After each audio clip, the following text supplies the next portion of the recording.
மாமரி அன்னையே வாழ்க வாழ்கவே, தாயே வாழ்க வாழ்கவே, மங்கள நிலவே மாமரி அன்னையே வாழ்க வாழ்கவே, தாயே வாழ்க வாழ்கவே. இறைவழி நின்று விரைந்தெம்மை காக்கும் சுகம் தரும் சுந்தரியே, தாயே சுகம் தரும் சுந்தரியே.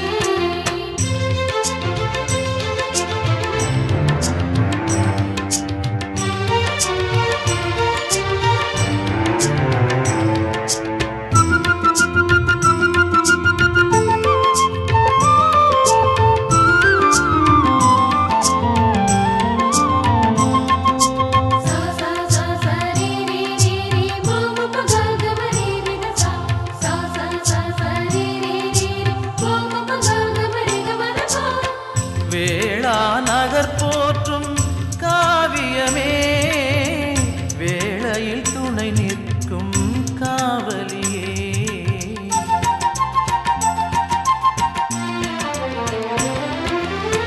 வேளா நகர் போற்றும் காவியமே, வேளையில் துணை நிற்கும் காவலியே, வரங்களை பொழியும் வான்மழையே, வரும் காத்திட வருபவளே, வரங்களை பொழியும் வான்மழையே, வரும் காத்திட வருபவளே, மங்கள நிலவே மாமரி அன்னையே வாழ்க வாழ்கவே, தாயே வாழ்க வாழ்கவே.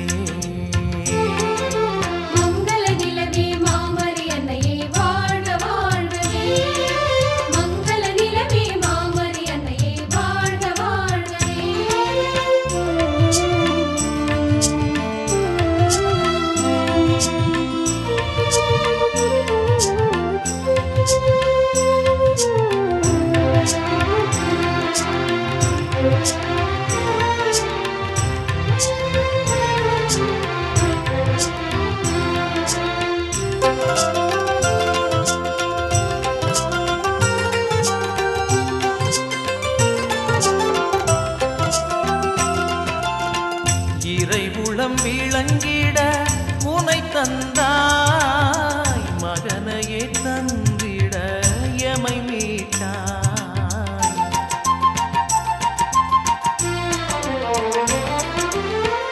இறைவுளம் விளங்கிட உனை தந்தாய், மகனையே தந்திட எமை மீட்டாய், வழிகளை காட்டியே முன் சென்றாய், அவர் வழி நடப்பது முறை என்றாய், வழிகளை காட்டியே முன் சென்றாய், அவர் வழி நடப்பது முறை என்றாய், மங்கள நிலவே மாமரி அன்னையே வாழ்க வாழ்கவே, தாயே வாழ்க வாழ்கவே.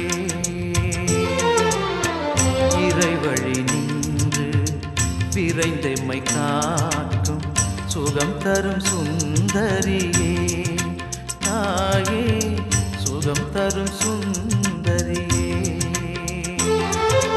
மங்கள நிலவே மாமரி அன்னையே வாழ்க வாழ்கவே, மங்கள நிலவே மாமரி அன்னையே வாழ்க வாழ்கவே, மங்கள நிலவே மாமரி அன்னையே வாழ்க வாழ்கவே, மங்கள நிலவே மாமரி அன்னையே வாழ்க வாழ்கவே.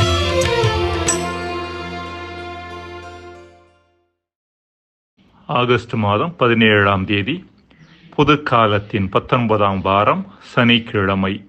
முதல் வாசகம். இறைவாக்கினர் எசேக்கியேல் நூலிலிருந்து வாசகம். அதிகாரம் 18. இறை வார்த்தைகள் 1 முதல் 10 மற்றும் 13 மற்றும் 30 முதல் 32 முடிய. ஆண்டவரின் வாக்கு எனக்கு அருளப்பட்டது. புளித்த திராட்சை பழங்களை பெற்றோர் தின்ன, பிள்ளைகளின் பல் கூசிற்றாம் என்னும் பழமொழியை இஸ்ரேல் நாட்டை குறித்து நீங்கள் வழங்குவதன் பொருள் என்ன? என்மேல் ஆணை என்கிறார் தலைவராகிய ஆண்டவர். இப்பழமொழி இஸ்ரேலில் உங்களிடையே வழங்கப்படாது. உயிர் அனைத்தும் எனக்கே சொந்தம். பெற்றோரின் உயிர் என்னுடையது, பிள்ளைகளின் உயிரும் என்னுடையதே. பாவம் செய்யும் உயிரே சாகும். ஒருவன் நேர்மையாளனாய் இருந்து நீதியையும் நேர்மையையும் கடைபிடித்தால், மலைகளின் மேல் உண்ணாமலும் இஸ்ரேல் வீட்டாரின் சிலைகளை நோக்கி தன் கண்களை ஏறெடுக்காமலும், பிறன் மனைவியை கரைப்படுத்தாமலும், தீட்டுள்ள பெண்ணை நெருங்காமலும் இருந்தால், அடுத்திருப்பவனை ஒடுக்காமலும் கொள்ளையிடாமலும் இருந்து, கடன் வாங்கியவனுக்கு அடைமானத்தை திருப்பிக் கொடுத்து, பசித்தவனுக்கு தன் உணவை பகிர்ந்தளித்து, ஆடையின்றி இருப்பவனுக்கு ஆடை அணிவித்து இருந்தால், வட்டிக்கு கொடாமலும் கொடுத்ததற்கு அதிகமாய் பெறாமலும் இருந்து, தன் கையால் அநீதி செய்யாது விலகி, மனிதரிடையே எழும் வழக்குகளுக்கு நீதியுடன் தீர்ப்பளித்தால், என் நியமங்களையும் நீதி நெறிகளையும் கடைபிடித்து உண்மையுள்ளவனாக நடந்து கொண்டால், அவன் நீதிமான் ஆவான். அவன் வாழப்போவது உறுதி என்கிறார் தலைவராகிய ஆண்டவர். ஆனால் அவனுக்கு பிறந்த மகன் கட்டுக்கடங்காதவனாயும் இரத்தம் சிந்துபவனாகவும் முன் சொல்லியவற்றுள் ஒன்றை பிறருக்கு செய்பவனாகவும் இருந்தால் அவன் வாழமாட்டான். அருவருப்பான இவற்றையெல்லாம் அவன் செய்துள்ளதால் அவன் சாவது உறுதி. அவனது இரத்தப்பழி அவன் மேலேயே இருக்கும். எனவே இஸ்ரேல் வீட்டாரே, ஒவ்வொரு மனிதரையும் அவருடைய வழிகளை கொண்டே நான் தீர்ப்பிடுவேன் என்கிறார் தலைவராகிய ஆண்டவர். மனம் மாறி உங்கள் குற்றங்கள் அனைத்தையும் விட்டு விலகுங்கள். அப்போது தீமை உங்கள் வீழ்ச்சிக்கு காரணமாயிராது. எனக்கு எதிராக நீங்கள் இழைத்த குற்றங்கள் அனைத்தையும் விட்டுவிடுங்கள். புதிய இதயத்தையும் புதிய மனத்தையும் பெற்றுக்கொள்ளுங்கள். இஸ்ரேல் வீட்டாரே, நீங்கள் ஏன் சாக வேண்டும்? எவருடைய சாவிலும் நான் இன்பம் காண்பதில்லை என்கிறார் தலைவராகிய ஆண்டவர். எனவே மனம் மாறி வாழ்வு பெறுங்கள். இது ஆண்டவர் வழங்கும் அருள்வாக்கு. இறைவா, உமக்கு நன்றி. நற்செய்தி வாசகம். புனித மத்தேயு எழுதிய நற்செய்தியிலிருந்து வாசகம். அதிகாரம் 19, இறை வார்த்தைகள் 13 முதல் 15 வரை. அக்காலத்தில் சிறு பிள்ளைகள் மேல் இயேசு தம் கைகளை வைத்து வேண்டுதல் செய்யுமாறு அவர்களை சிலர் அவரிடம் கொண்டு வந்தனர். சீடரோ அவர்களை அதட்டினர். ஆனால் இயேசு, சிறு பிள்ளைகளை என்னிடம் வரவிடுங்கள், அவர்களை தடுக்காதீர்கள், ஏனெனில் விண்ணரசு இத்தகையோருக்கு உரியது என்றார். அவர்களை தொட்டு ஆசி வழங்கிய பின் அவர் அவ்விடத்தை விட்டு சென்றார். இது கிறிஸ்து வழங்கும் நற்செய்தி. கிறிஸ்துவே, உமக்கு புகழ். அன்புக்குரியவர்களே, நீதிமான் என்பவர் யார் என்பதற்கான ஒரு அழகான விளக்கத்தை இன்றைய முதல் வாசகம் தருகிறது. அந்த விளக்கத்தை இரு நிலைகளில் நாம் பார்க்கலாம். ஒரு நீதிமான் எவ்வாறு பிறரோடு, சக மனிதர்களோடு நல்ல உறவு கொண்டுள்ளவராக இருக்கின்றார், இரண்டாவதாக கடவுளோடு நல்ல உறவு கொண்டுள்ளவராக இருக்கின்றார் என்ற இரு வகைகளில் நாம் பார்க்க முடியும். முதலாவதாக பிறரோடு நல்ல உறவு கொண்டுள்ளவர், நேர்மையாளராக இருந்து நீதியையும் நேர்மையையும் கடைபிடிப்பவர். வசனம் 5. பிறர் மனைவியை கரைப்படுத்துதல் போன்ற ஒழுக்கக்கேட்டில் ஈடுபடாதவர். வசனம் 6. உடன் இருப்பவர்களை ஒடுக்காதவர். வசனம் 7. தன் உணவு, உடை ஆகியவற்றை பகிர்ந்து அளிப்பவர். வசனம் 7. வட்டிக்கு பணம் கொடுக்காதவர். வசனம் 8. அடுத்ததாக கடவுளோடு உள்ள உறவை பற்றி சொல்லுகிற பொழுது சிலை வழிபாட்டில் ஈடுபடாதவர். வசனம் 6. கடவுளின் நியமங்களையும் நீதி நெறிகளையும் கடைபிடிப்பவர். வசனம் 9. உண்மையுள்ளவராக வாழ்பவர். ஒரு மறைநூல் அறிஞர் இயேசுவிடம் பெரிய கட்டளை எது என்ற கேள்வியை கேட்டபொழுது இயேசு சுட்டிக்காட்டியது இறை அன்பையும் பிறர் அன்பையும் தான். எனவே ஒரு நீதிமான் என்பவர் கடவுளையும் மனிதர்களையும் நிறைவாக அன்பு செய்து அதில் மகிழ்ச்சியை காண துடிப்பவர். இந்த 2 அன்பையும் கடைபிடிப்போர் யாராக இருந்தாலும் அவர்கள் தங்களது வாழ்வின் முழுமையை கண்டுகொள்ளப் போவது உறுதி என்றும், கடைபிடிக்காதவர்கள் அழிவை நோக்கி பயணிக்கின்றார்கள் என்கின்ற செய்தியையும் இன்றைய முதல் வாசகம் நமக்கு தருகிறது. சுருக்கமாக சொல்ல வேண்டும் என்றால், ஒரு மனிதருடைய வாழ்வு உறவை மையப்படுத்திய வாழ்வாக இருக்கிற பொழுது அது நீதிமானுடைய வாழ்வாக இருக்கிறது. இன்றைய நற்செய்தியில் இயேசு சிறு பிள்ளைகளுக்கு விண்ணரசு உரியது என்கிறார். விண்ணரசு என்பது முழு மனித வாழ்வு என்பது நமக்கு தெரியும்.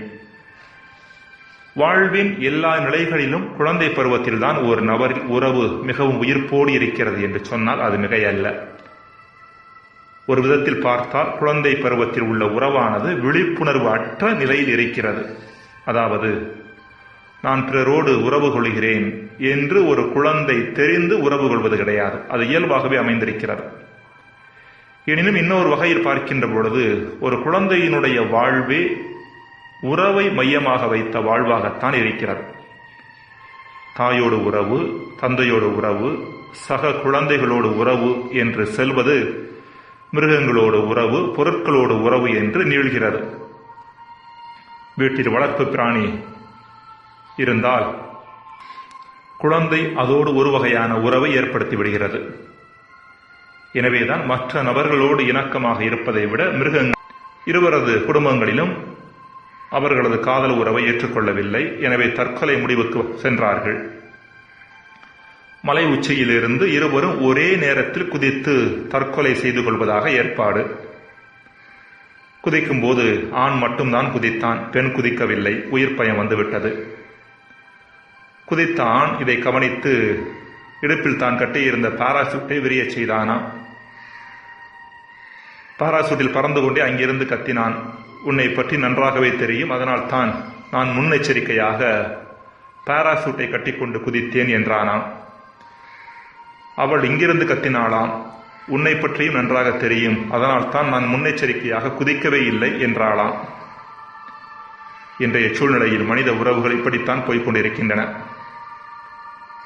சாம்கீன் என்பவர் சொன்னார், நாம் அன்பு செய்யும் நபர் நிறைவாக இருக்க வேண்டிய அவசியமில்லை, குறைவாக இருப்பவரையும் நிறைவாக பார்க்கக்கூடிய தன்மை நம்மிடம் இருந்தாலே போதுமானது, உறவு நன்றாக இருக்கும் என்று. ஜெபம். இறைவா, வாழ்வின் முழுமையை பொருட்களில் அல்ல உறவுகளில் தேட வரம் தாரும். ஆமென். இயேசு வராரு. அந்தா இயேசு வராரு. சின்ன பிள்ளைங்களா, இயேசு வர தெரியல, இந்த பக்கம் வராங்க, அவரை தொந்தரவு பண்ணாங்க. தள்ளி போங்க, போங்க போங்க போங்க, சொல்றேன்ல, புரியல? பிள்ளைகள் அனைவரையும் என்னிடம் வரவிடுங்கள், பரலோக ராஜ்யம் என்றும் அவர்களுக்குரியது. பரலோக ராஜ்யம் இவங்களுக்குரியதா? பிள்ளைங்களை பெரியவங்க நாங்க தானே வழி நடத்துறோம்.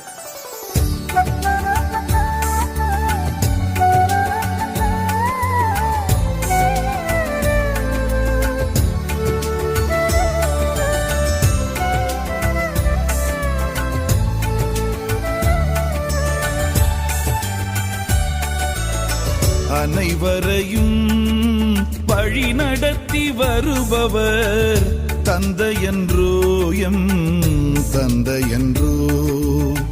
அனைவரையும் வழி நடத்தி வருபவர் தந்தையன்றோ, எம் தந்தையன்றோ. வழி நடத்தும் அவர் விரும்பும் குணங்கள்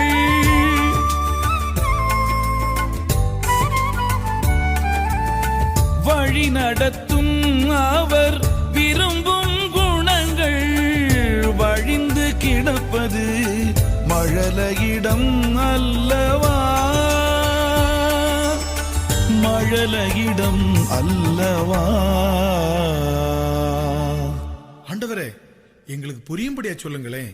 கள்ளம் கபடம் இன்றியே என்றும் வாழ்ந்திடுவார், உண்மை ஒன்றை பேசியே நிதமும் ஆடிடுவார். கள்ளம் கபடம் இன்றியே என்றும் வாழ்ந்திடுவார், உண்மை ஒன்றை பேசியே நிதமும் ஆடிடுவார். கிடைத்த அனைத்தையும் பகிர்ந்து உண்டு மகிழுவார், கிடைத்த அனைத்தையும் பகிர்ந்து உண்டு மகிழுவார். பெரியோரின் பேச்சிற்கு கீழ்ப்படிந்து நடந்திடுவார், பெரியோரின் பேச்சிற்கு கீழ்ப்படிந்து நடந்திடுவார்.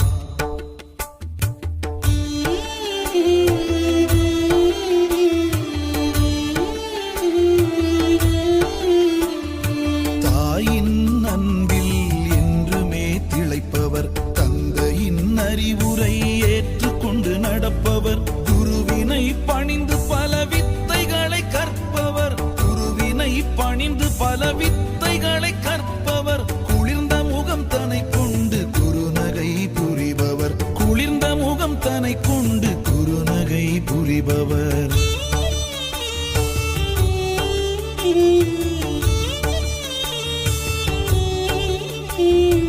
ஒருவரை பற்றி மற்றொருவரிடம் கூறாமல் சண்டை தன்னை மறந்து நல் நட்புறவு கொள்பவர்.